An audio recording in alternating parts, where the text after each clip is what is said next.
Vychutnaj si takéto buchty priamo pod Gerlachovským štítom. Vyrážame rýchlikom z SSK zo Žiliny skoro ráno, aby sme si hory čo najviac užili. Vo vlaku sme si dali rýchle raňajky a pokochali sa výhľadom na hrad Strečno. Napojili sme sa na voľnú Wi-Fi, čo je naozaj super. Lístky sme si kúpili priamo cez apku Ideme vlakom, lebo je to jednoduché a rýchle. Na horách je dôležité mať nabitý mobil a to nie len kvôli fotkám. Spravili sme si poslednú kontrolu trasy a ani sme sa nenazdali a už vidíme Tatry. Po Prade sme vystúpili, preskočili na Tešku a ešte sme sa rýchlo pozreli na Gerlach.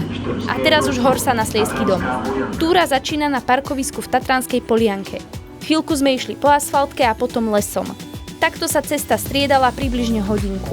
Po prvom stúpaní sme si dali menšiu prestávku a už pokračujeme ďalej. Gerlachovský štít máme teraz s pohľadom na dosah. Cesta ide lesom, z čoho sme sa potešili, keďže bolo teplo. Prešla ďalšia hodinka a vidíme Sliesky dom.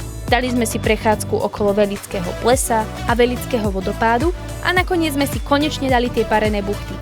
Využi posledné dni do zimnej uzávery a vychutnaj si atmosféru Velickej doliny.